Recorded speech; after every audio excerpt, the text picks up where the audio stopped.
Hi, welcome to everyone. It's showtime. I apologize for those who were unable to get on last week. We had a technical problem, and I actually, Ruthie was aware of it. I was not aware of it, but in any case, we were unable to solve it at the time. Hopefully, we'll be in good shape for tonight. So, welcome everyone to our studies of Rabbi Yonatan Eibeschutz Parasha. We are, of course, doing this week's Parasha, which is Tazria-Metzora. The two Parashas are related thematically in that they deal collectively with Tuma and Tahara, with ritual impurity and the purification process, especially regarding a person who is a Metzora, which is a form of skin condition, which is akin to leprosy, although it's not quite identical to it.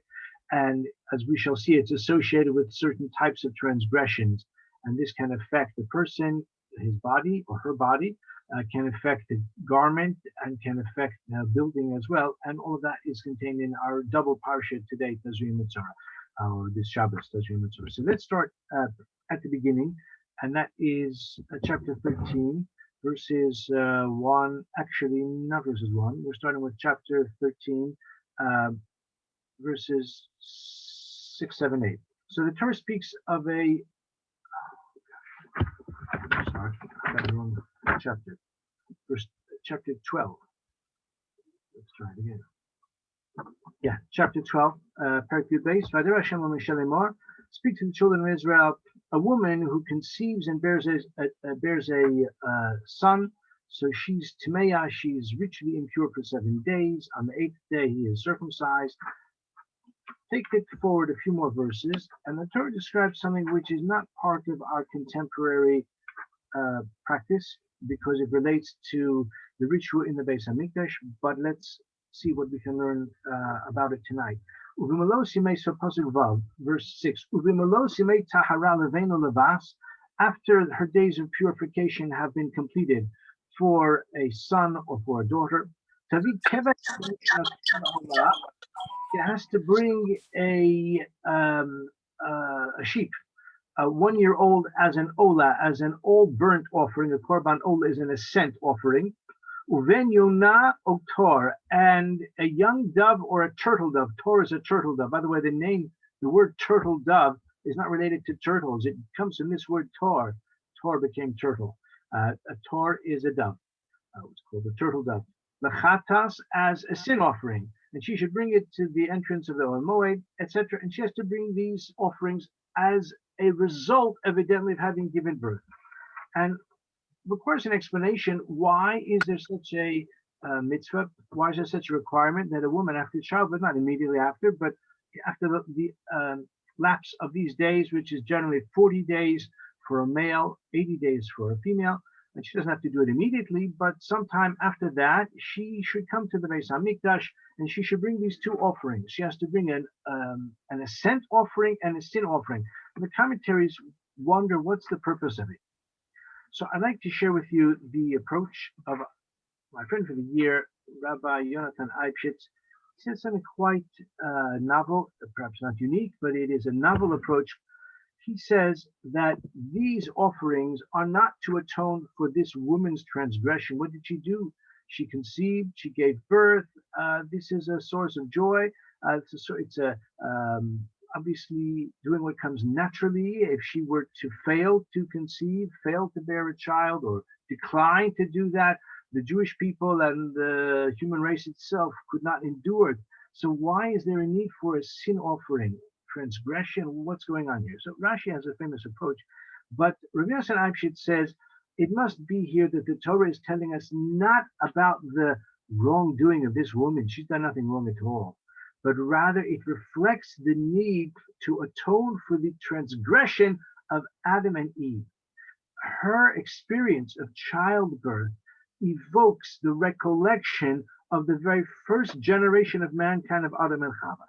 And he explains as follows: when it says the Tahara Mimekor Dameha, the Torah says in verse 7, the Krivo Lifnei Hashem Chiper Aleha the Tahara Mimekor Dameha. She will be atoned.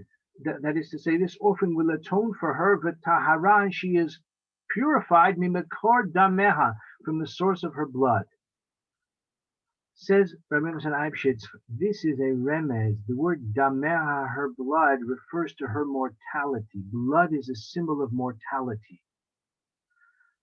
When it says that she is purified from the source of her mortality, it evokes the original instance of transgression when Adam and Eve sinned, and she sinned especially initially from eating of the Eitz Hadas.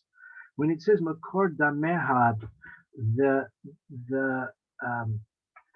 fact that a woman suffers in pregnancy, suffers in childbirth, has the challenge of raising children. Hope she gets a bit of help from her husband in that regard. This is all part of the consequence of the Chet Eitz Hadas, of the sin of the tree of knowledge. Because the reason a woman has a desire, a man for that matter as well, for sexual union is because she desires the capacity, and he does as well, for immortality. The possibility of bearing a child is the closest that a person can achieve to immortality in accordance with the world as it exists today. After the sin of eating from the tree of knowledge, when death came into the world, so the sexual craving came into the world at the same time. When it says that she is purified from the source of her tuma, of her ritual impurity, of course, it means from that which reflects her mortality. She's purified from the source of her mortality, and she has to bring a korban ola, an ascent offering. We mentioned in the past that an ascent offering is to atone for thoughts of the mind, or hiru halei, contemplations of the heart. The symbolism is that an all burnt offering is consumed on the fire in its entirety. It all goes up in smoke. It is ethereal. It doesn't have any substance because the fire consumes it in its entirety. And in that sense, it's like thoughts. So the Korban Ola atones for transgressions of the heart. So it says clearly that she sought to be like God. That's what the serpent said to her. Eat from this tree and you'll be like God. She wanted to be like God. She had that intention, that aspiration. And therefore she brings a Korban Ola, an all burnt offering, in order to atone for that. He says as well that this is a keves. A keves is a sheep or a lamb. A keves, he says, because she sought to understand, to have a kind of, to be initiated into the secrets of the divine secrets. We have the expression, kavshe derachmana.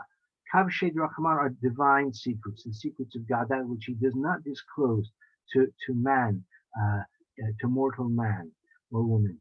She sought that. She wanted it. She craved, she desired the tree of knowledge to have not just an insight into, but to sort of usurp the divine plan, the divine wisdom. And therefore, the word kavshe is related to the word keves, probably not literally, but it has the same letters. Kavshe derachman, the secrets of God. That's why she brings a keves, a lamb, as an ola, as an all burnt offering, as an ascent offering, because it was her sinful intent. Also, he says that this makor dameha, I don't want to be too explicit, but we know what is the source of a woman's blood in accordance with the natural cycle of a woman. So he says that this alludes, when it says that there's been a transgression, it alludes to the tradition that the Nachash, the serpent, actually coveted Chava for sexual union.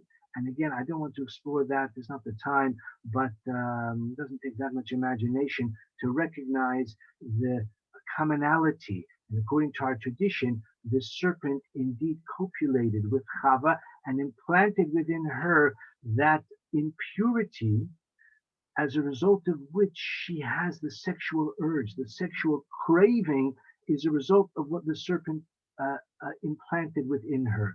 But again, it's not pure, metaphorical language here. I mean, it may be a metaphor, but what I'm observing is that because mortality, death came into the world, that created the craving for sexual union, which did not exist previously, because there was no urgency previously, because if Adam and Eve will live forever, so if they propagate or they don't propagate, there's no urgency to it.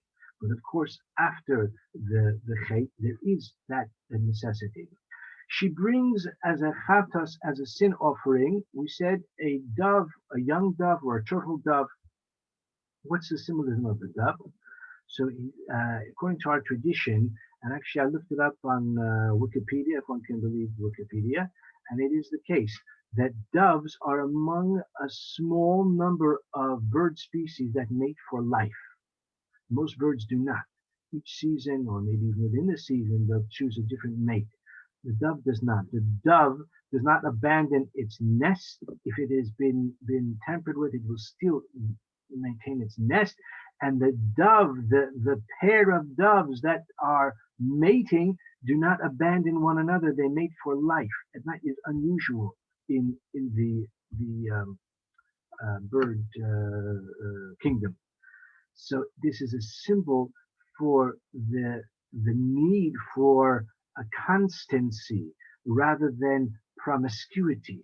The idea that Chava succumbed to the approach, to the advances of the serpent, and therefore, by way of atonement, the woman after childbirth brings a dove or a turtle dove that reflects this symbolism of constancy, of morality, of retaining the devotion to her partner rather than trading the partner or for other types of escapades or opportunities. We also mentioned that the dove is the symbol of Hashem and the Jewish people. Again, we have not abandoned God, and nor has God abandoned us, albeit the relationship has gone through quite a lot of stress over the millennia. So this is what he says about the symbolism of the offerings of the Korban Yoledes, which I think it sheds light on a otherwise kind of obscure passage that in terms of the atonement, etc. Come with me to the next chapter now, chapter 13, and here we have the beginning of an extended treatment that I mentioned very briefly before. Tsaras. Tsaras is often translated as leprosy, not exactly Hansen's disease, which is what we call leprosy typically, but it is a leprous mark, which is a physical manifestation of a spiritual or moral failing.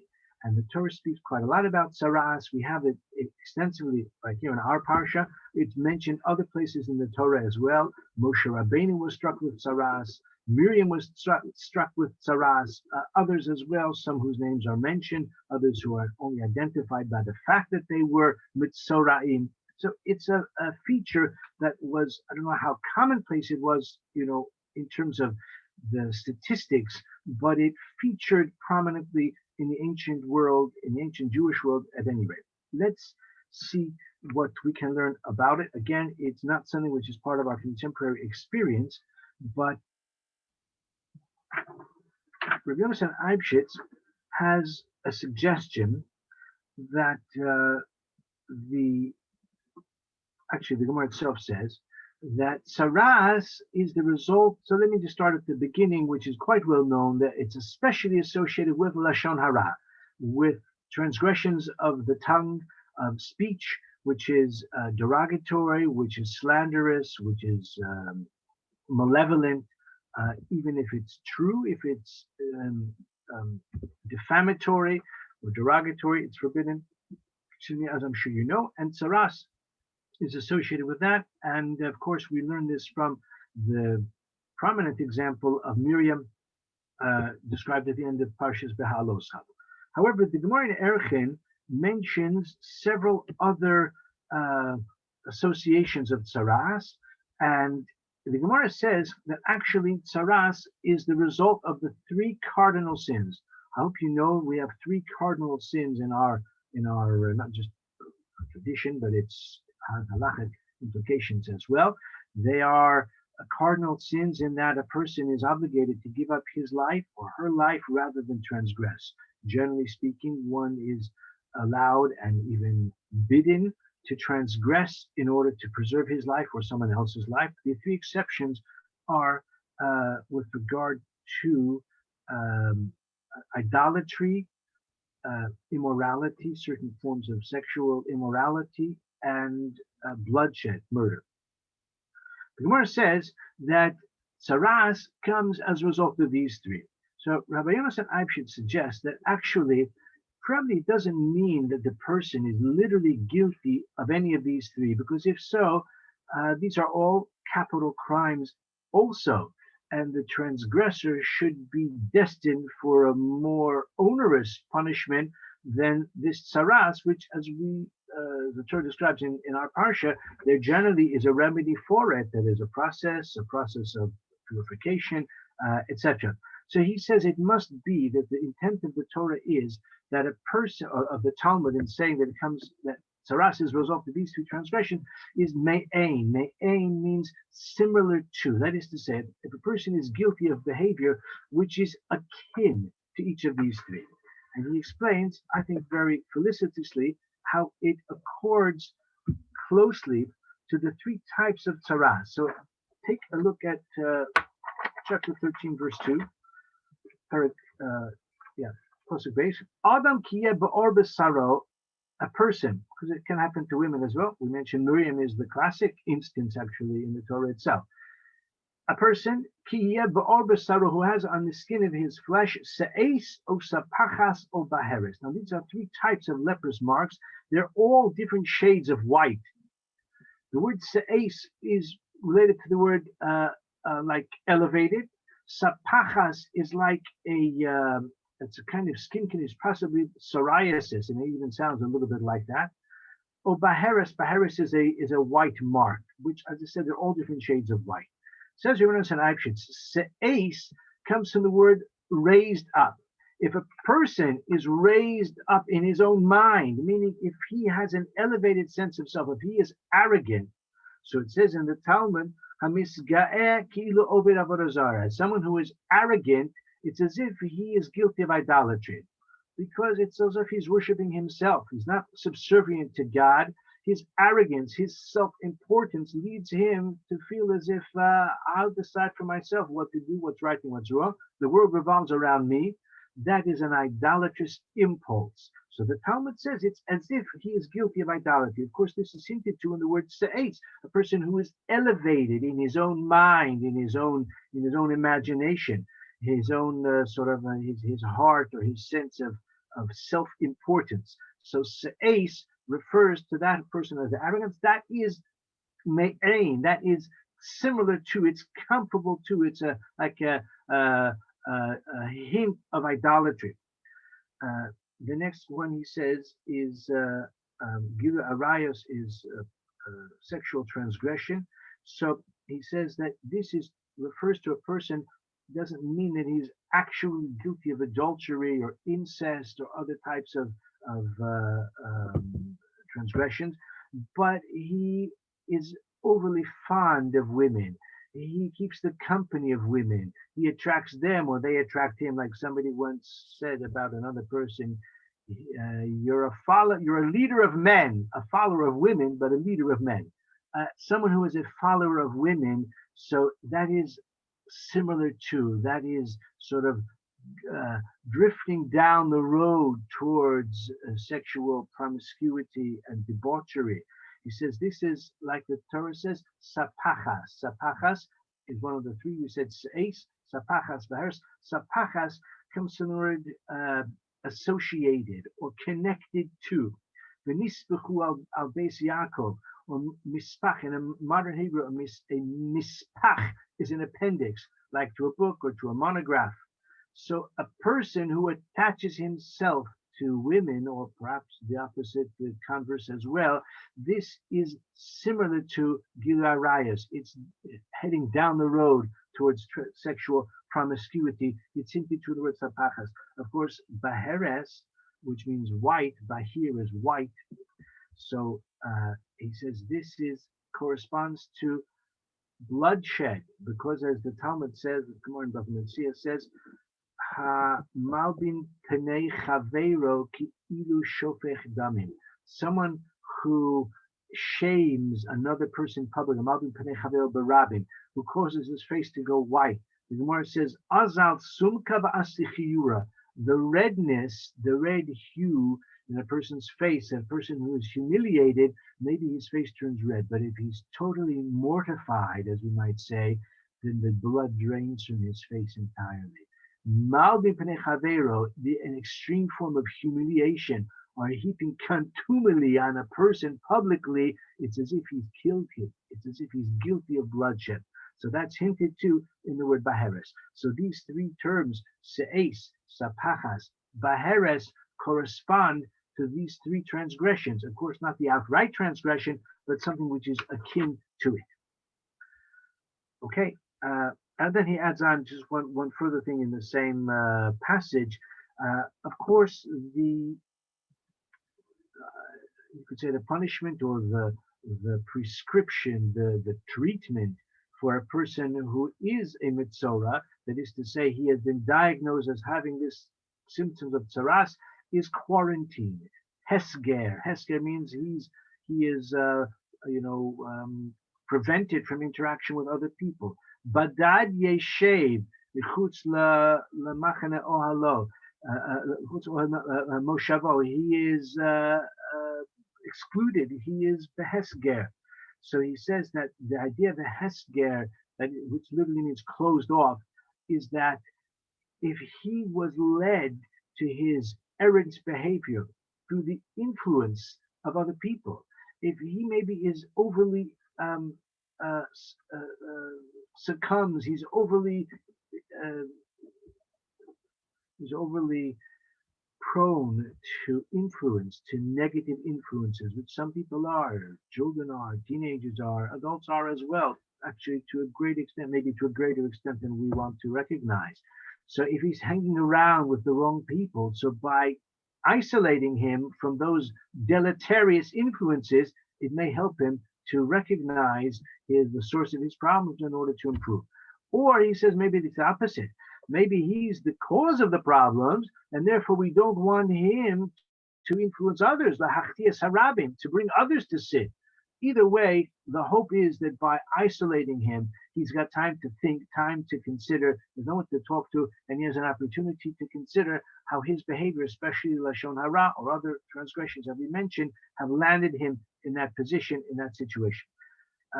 We've got a few more minutes, and I want to share with you the subject which actually gave the title to our little talk to you this evening, for those who follow closely Ruthie's dispatches. Excuse me, it was in the newsletter as well. Say a little prayer for me. Okay, now there's a pasuk quite, encapsulates it's quite punchy, let's say. It encapsulates the formula or the prescription for our hapless Metzora. And you can find this verse, I can't turn the page, I don't have your Chumash, Pasuk Memhe, verse 45. So it's chapter 13, verse 45. This person who is the Metzora, who is smitten with this nega, with this leprous mark, Begadav Yufrumim, his clothing will be torn. V'rosho yeh parua, and his head will be uncovered. By the way, the laws of mourning are derived from here as well. Va'al safam ya'ateh, but he should he should wear a mask, actually, quite apropos. But the words that I have in mind especially are the last few words. V'tomei tomei yikra. He will call out, unclean, unclean. If you look in Targum Onkelos, I don't know if you're in the habit of consulting the Aramaic translation, but if you've got it with you in your Chumash, take a look right now. So he says, V'sagira dive machtasha, and this Metzora, who's called Sagira in Aramaic, who has this leprous mark, L'Rushe Yehon Mivaze, and his clothing will be torn, V'Reshe Perua, Valsapam Ke'avele Ya'atef, and he shall be like clothed as a mourner, V'lo tista'avun yikare, Yikre, and he shall call out, do not defile yourself, do not defile yourself. In other words, he is announcing that he's tameh, that he is ritually unclean, impure. Whoever touches him or comes into close contact with him will become tameh as well. Besides which, leprosy was regarded as a highly contagious disease. Perhaps it was in the Tsaras. Actual leprosy, actually, although until recently it was regarded as highly contagious, leper colonies and all that, it's actually not that contagious. But the idea is that it may be a condition that others could acquire by coming close to him. Again, has echoes of the current contagion situation. The Tameh Yikra. Says Rashi, take a look at Rashi if you have Rashi's comment. I hope you do. So Rashi says, Mashmiya Shehu Tameh. He announces that I am unclean. Everyone should stay away from me. Of course, that's humiliating for him, but he's required to do that at a simple level. He confronts his condition. He has to recognize that actually he has been a malevolent force in the society because he's Bal Lashon Hara. He speaks, slander, gossip about others, and therefore he has to announce, stay away from me because I'm a malevolent force. But the Gemara says, Mashmiya Sarech Lahodia Sa'aro L'Rabbi. He has to announce his pain to others. The Gemara seems to say that it may be not so much for their benefit, but for his benefit, meaning he has to tell other people, I'm in pain, I am in anguish, I am ritually impure, I am forced to live in isolation during these days until I recover. Rashi says, Hu ba'atzmo.